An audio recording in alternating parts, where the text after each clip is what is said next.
Nos acompaña Lars Sparresø, Senior Analyst and FX Strategy in Danske Bank. Lars, hello, good afternoon. Hello, and thank you for joining me here. The euro targets its biggest monthly rise in 13 months. How far will its rally go given the divergence between the ECB and the Federal Reserve? What do you think? Yeah, so I personally think that the eurodollar is likely to head towards parity. And I would even say that I think even what the ECB is doing right now is likely not going to be enough to make sure that the euro doesn't decline further in the current environment here.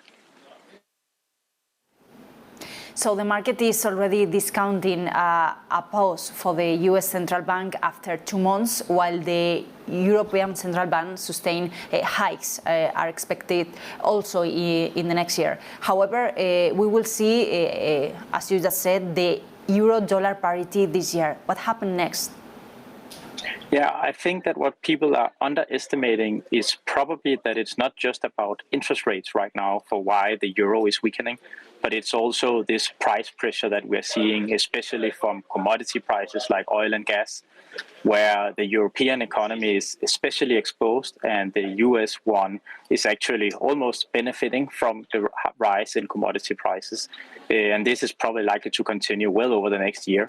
So even though the ECB and the Fed is likely to raise interest rates, I would say that the price pressures that we're seeing, they are likely to stay with us for the foreseeable future and well into next year. And that's actually what is going to drive eurodollar even lower from these levels here.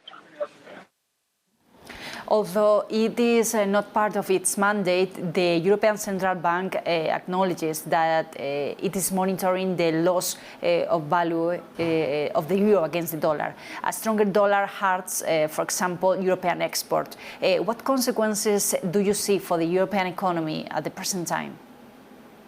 Yeah, so I would see that I think we are seeing a weak European economy, and especially where people were, or the consensus was looking at Europe going into the year. Consensus was for around 4% growth in the European economy. And over the past quarter, that has almost been halved. So around 2.5 is the consensus now for GDP.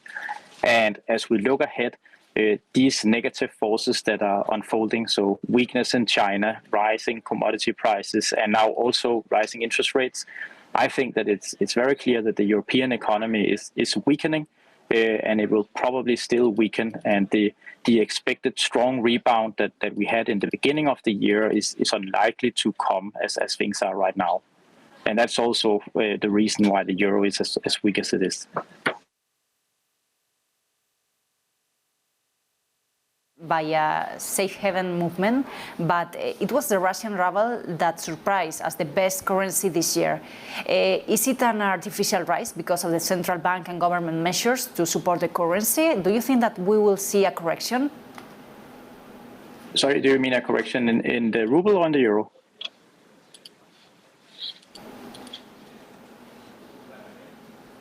Sorry, could you repeat the question, please? I mean in the ruble.